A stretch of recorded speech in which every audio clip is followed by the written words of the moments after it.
안녕하세요, 구독자 여러분. 이번 시간에는 남편의 장례식이 끝나자마자 아들에게 쫓겨난 한 할머니의 이야기를 각색하여 알려드립니다. 좋아요와 댓글, 구독과 알림 설정은 저에게 큰 힘이 됩니다.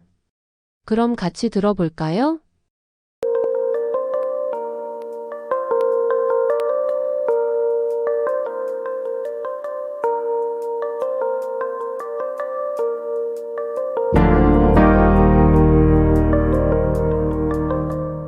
강순애는 78살의 평범한 할머니입니다.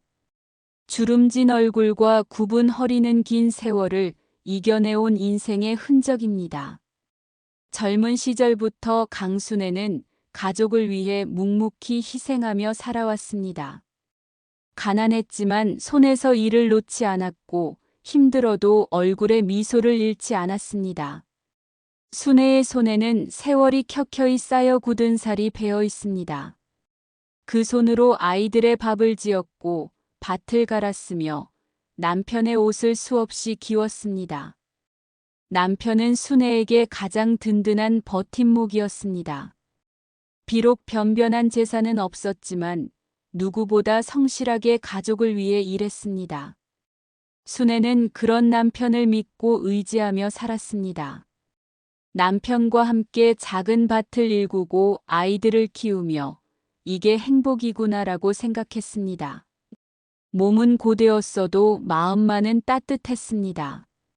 세월이 흘러 새 아이는 성장에 제갈길을 갔습니다. 두 딸은 결혼을 해외지로 나갔고 아들만이 곁에 남았습니다. 막내이자 귀한 아들은 부모에게 늘 자랑이었습니다. 우리 아들은 나중에 효도할 거다라고 생각하며 순애는 그의 장래를 위해 뒷바라지를 아끼지 않았습니다. 농사로 번 돈을 쪼개 학비를 보탰고 자신의 노후를 미뤄가며 뒷바라지했습니다. 막내 아들은 어느덧 자라서 한 가정을 이루었습니다. 할머니는 손주들을 품에 안으면서도 기쁘기보다는 어딘가 서운함이 스며들었습니다. 아들은 점점 부모를 찾지 않았고 멀어진 거리만큼 관심도 줄어들었습니다. 그러나 순애는 서운함을 내색하지 않았습니다. 바쁘니까 그러겠지, 내 자식이잖아라는 생각 하나로 마음을 다독였습니다. 순애의 남편은 결국 세월의 무게를 견디지 못하고 병으로 세상을 떠났습니다. 남편의 장례식 날 강순애는 흐느끼는 내내 수고 많았어요. 내가 당신 목까지 잘 살게요라며 남편의 손을 꼭 잡았습니다. 그렇게 그녀는 가족이라는 든든한 울타리에서 첫 번째로 남겨진 사람이 되었습니다. 장례식을 마치자마자 예상치 못한 일이 벌어졌습니다. 막내 아들이 할머니를 불렀습니다. 아들은 긴 한숨을 내쉬더니 덤덤하게 말했습니다. 어머니, 이제 이 집에서 나가셔야 할 것 같습니다. 그 순간 강순애는 자신의 귀를 의심했습니다. 뭐라고 했냐?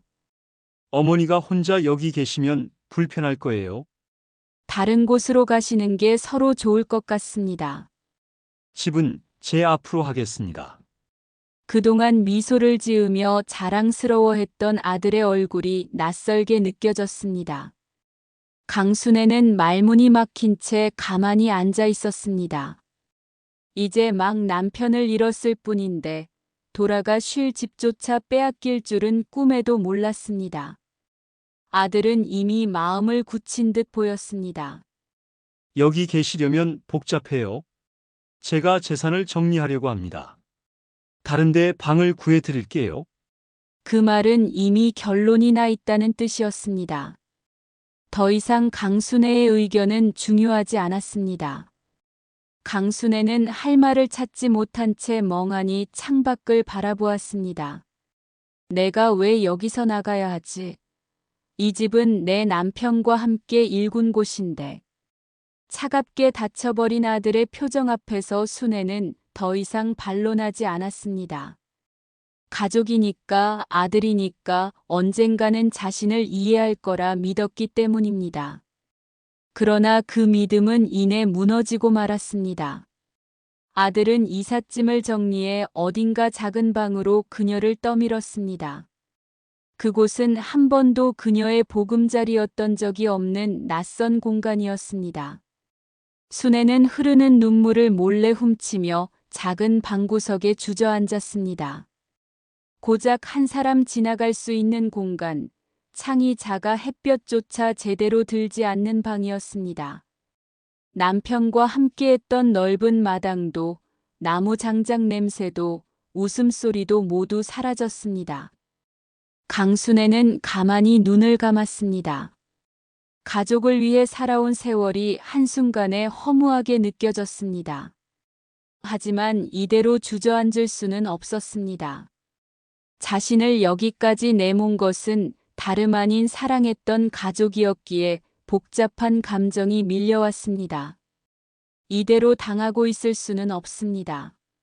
남편과 함께 일군 내 가정을 지켜야 합니다. 강순애는 아무 말 없이 낯선 방바닥을 물끄러미 바라보았습니다. 싸늘한 공기가 가슴속까지 스며드는 듯 했습니다. 저녁이 되어도 아무도 찾아오지 않았고 조용한 방 안에는 할머니의 깊은 한숨만이 무겁게 울려 퍼졌습니다. 밤이 되자 밀려오는 고독이 숨통을 조이기 시작했습니다. 이대로 홀로 죽음을 맞이해도 아무도 모를 것 같은 두려움이 들었습니다. 그녀는 조용히 벽에 기댄 채 무심히 중얼거렸습니다. 내가 어디서부터 잘못한 걸까? 자식 키운 죄밖에 없는데. 지나온 세월이 하나둘 떠올랐습니다. 그동안 어떻게 살아왔는지, 자신이 누구를 위해 이토록 힘들게 살았는지 되돌아보니 억울함이 치밀어 올랐습니다. 손바닥이 트고 어깨가 무너져 내릴 만큼 일했지만 단 한 번도 불평한 적이 없었습니다. 오직 남편과 자식들이 행복하면 그걸로 충분하다고 믿었습니다. 그러나 세상은 그런 순애의 희생을 알아주지 않았습니다. 가장 믿었던 막내 아들이 누구보다 잔인하게 등을 돌렸습니다. 집은 제 거니까 나가세요라고 하던 아들의 목소리는 계속해서 머릿속에 맴돌았습니다. 순애는 그 말을 떠올리며 입술을 깨물었습니다. 서러움이 분노로 변해가고 있었습니다. 다음 날 아침 순애는 작은 창가에 서서 햇볕을 바라보았습니다. 남편과 함께했던 집의 넓은 마당이 떠올랐습니다. 그곳에서 깔깔대며 뛰놀던 자식들, 아침마다 함께 나눠 먹던 밥상, 고된 일과 뒤에 나란히 앉아 별을 바라보던 시절이 주마등처럼 지나갔습니다. 그 모든 순간이 행복이었고 그 모든 것이 자신이 지킨 가정의 역사였습니다. 하지만 그 역사를 아들이 자기 멋대로 빼앗으려고 하고 있었습니다. 안 되지, 절대로 안 되지. 이건 내 남편과 내 피땀으로 일군 집이야. 내 마음대로 가져갈 수 없어. 강순애의 손에 힘이 들어갔습니다. 할머니는 더 이상 물러설 수 없다고 결심했습니다. 눈가의 주름과 등 굽은 허리가 증명하듯 그녀는 살아오며 많은 것을 참아냈습니다. 하지만 이번만은 달랐습니다. 순애는 생각했습니다. 이대로 주저앉으면 내 삶은 무엇이 되겠는가? 내 남편에게, 내 자신에게 너무 부끄럽지 않겠는가? 복수라고 해서 아들을 망치겠다는 의미는 아니었습니다. 그녀의 복수는 자신의 권리와 삶을 되찾는 것이었습니다. 가족이라는 이름 뒤에 숨은 아들의 욕심을 단죄하고 다시 한번 스스로를 존엄하게 일으켜 세우는 것이었습니다. 그날부터 순애는 스스로를 다잡았습니다. 먼저 이 문제를 정확히 해결하기 위해 주변에 도움을 청하기로 했습니다. 평생을 사람들에게 폐를 끼치지 않고 살아왔지만 이번만큼은 자존심을 내려놓고 누구라도 찾아가 조언을 구해야겠다고 결심했습니다. 이제 강순애는 과거와 달라진 사람이 되었습니다. 서럽게 울던 날들은 흘러가고 이제는 자기 자신을 지키기 위해 당당히 맞설 시간이 찾아왔습니다. 할머니는 비록 작고 초라한 방에 혼자 남겨졌지만 그곳에서 복수의 불씨를 키우며 새로운 싸움을 준비하고 있었습니다. 강순애는 오랜만에 단단한 걸음을 내디뎠습니다. 그녀의 나이는 70을 훌쩍 넘었지만 결코 무력한 노인이 아니었습니다. 가방에 든 것은 몇 가지 낡은 서류와 남편이 남긴 메모뿐이었습니다. 멀리 읍내에 있는 무료 법률 상담소를 찾아가는 길의 순애는 긴장과 함께 묘한 다짐으로 가득 차 있었습니다. 이 집은 우리 둘이 함께 일궜던 곳이야. 내 마음대로 되지 않을 거다.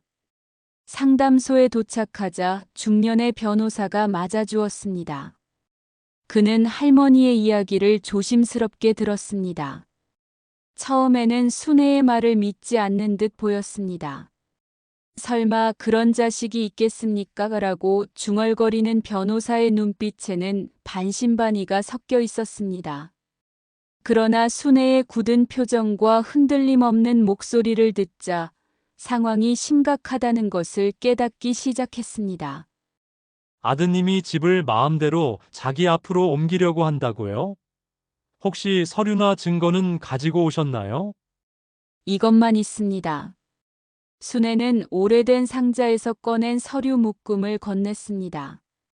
그 중에는 남편이 남긴 쪽지와 밭을 팔아 마련했던 집의 구입 계약서, 오래전에 남편이 병원에 입원하면서 정리해둔 소소한 문서들이 있었습니다. 비록 전문적이진 않았지만 이 서류들은 분명 그들의 노력과 땅에 대한 역사를 증명하고 있었습니다. 변호사는 서류를 꼼꼼히 훑어본 후 고개를 끄덕였습니다. 할머니, 이 집은 명백하게 두 분이 함께 일군 재산입니다. 설령 아드님이 지금 마음대로 서류를 변경하려고 해도 절차상 무효화시킬 수 있는 방법이 있습니다. 할머니의 눈에 처음으로 희망이 비쳤습니다. 비록 작게 떨리는 손이었지만 순애는 이를 악물었습니다. 그럼 제가 해야 할 일이 뭡니까? 우선은 이 집의 소유권에 대해 법적으로 문제를 제기해야 합니다. 또한 남편분의 유언이나 법적인 상속 비율에 따라 이 집은 함부로 아드님 한 명의 것이 될 수 없습니다. 변호사는 다시 한번 미소를 지으며 덧붙였습니다. 그동안 참 힘드셨을 겁니다. 이제는 법이 할머니의 목소리를 대신해 줄 겁니다.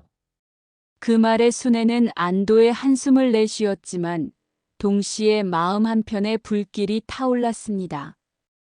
이제는 법과 증거라는 무기를 손에 쥐었으니 억울하게 빼앗기지 않겠다는 다짐이 더 단단해졌습니다. 며칠 후 순애는 아들을 다시 만났습니다. 그동안 연락 한 통 없던 아들은 갑자기 그녀의 앞에 나타나 뻔뻔한 얼굴로 말했습니다. 왜 이렇게까지 하세요, 어머니? 그냥 가만히 계시면 제가 편하게 모셔드릴 텐데요. 할머니는 차갑게 아들을 바라보았습니다. 지난 세월 순애는 그 얼굴을 자랑스럽게 바라보며 살아왔습니다. 하지만 이제 그녀의 눈에 비친 아들은 이기심과 욕심으로 얼룩진 타인이었습니다. 편하게 모셔. 그게 나한테 집에서 쫓아낸다는 말이었느냐. 그건 어쩔 수 없지 않습니까? 세상이 그렇게 돌아가잖아요. 아들의 목소리는 여전히 거만했습니다. 하지만 순애는 더 이상 흔들리지 않았습니다.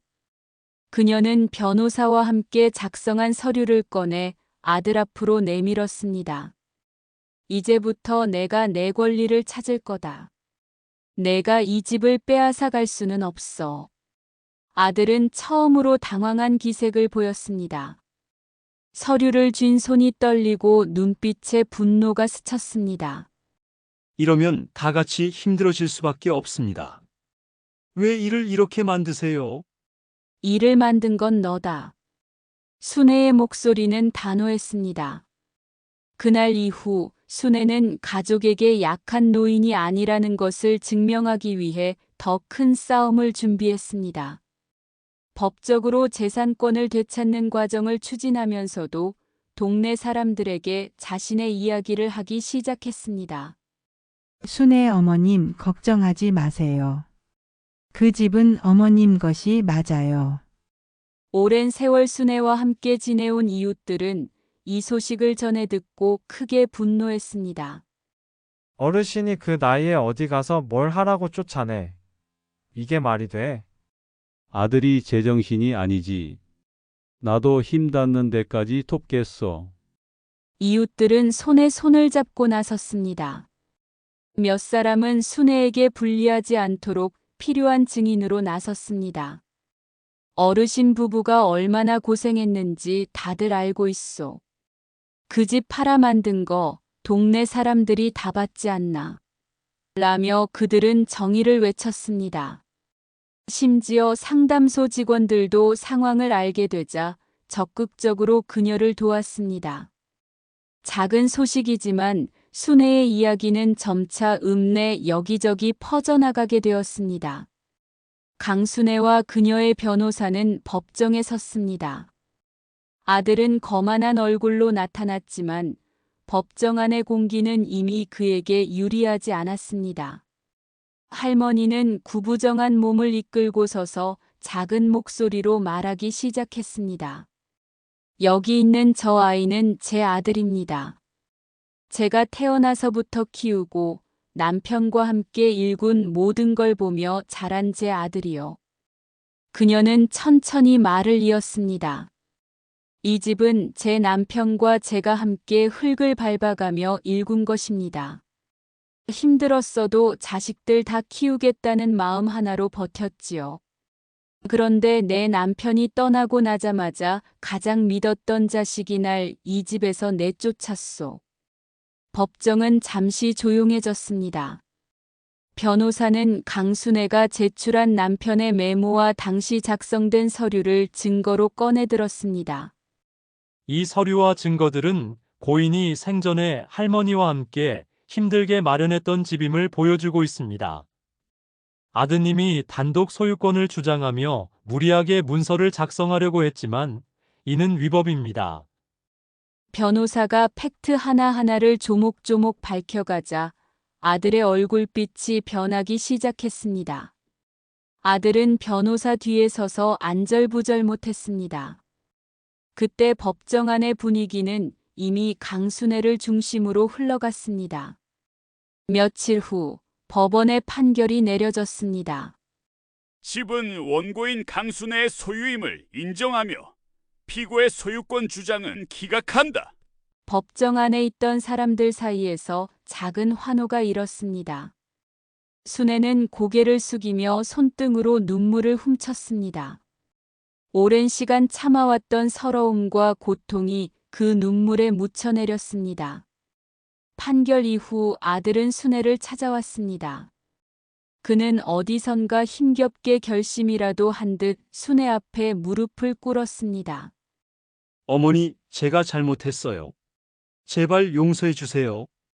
아들은 처음으로 진심 어린 사죄의 눈빛을 보였습니다.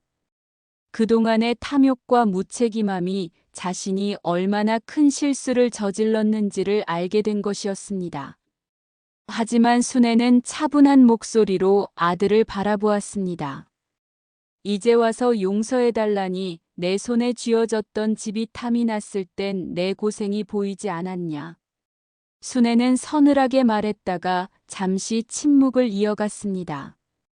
그러나 그녀의 다음 말은 더 놀라웠습니다. 너는 내 자식이다. 하지만 너에게 주는 내 마지막 선물은 정이다. 그동안 내가 받아온 고통이 너에게도 가르침이 되길 바란다. 순애는 등을 돌렸습니다. 아들은 그 자리에 꿇어앉아 울고 있었습니다. 순애는 집으로 돌아와 문을 열었습니다.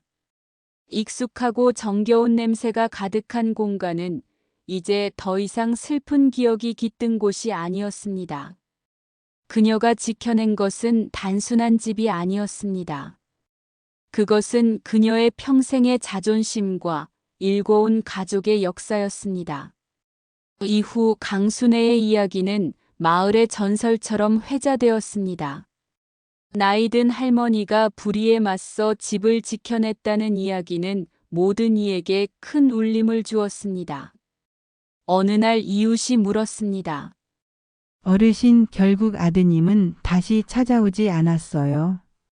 순애는 창가에 앉아 차를 마시며 먼 하늘을 보았습니다. 언젠가는 다시 올 거요. 하지만 그때는 그 아이도 더 나은 사람이 되어 있을 거라 믿소. 그녀의 목소리는 평온했고 얼굴에는 더 이상 두려움이나 미련이 남아있지 않았습니다. 강순애의 복수는 법정 싸움이었지만 단순한 이기심 때문은 아니었습니다. 그녀는 아들에게 그리고 세상에 자신이 약한 존재가 아니라는 것을 보여주었습니다. 무엇보다도 자신의 권리와 자존감을 지키기 위해 끝까지 맞선 한 사람의 이야기였습니다. 그날 이후 순애의 집은 더 조용하고 더 따뜻한 안식처가 되었습니다. 그리고 이 이야기는 모든 이에게 깨달음을 주었습니다. 누구라도 약하다고 함부로 무시해서는 안 된다. 특히 누군가의 평생을 담은 헌신과 노력을 짓밟는 일은 더더욱.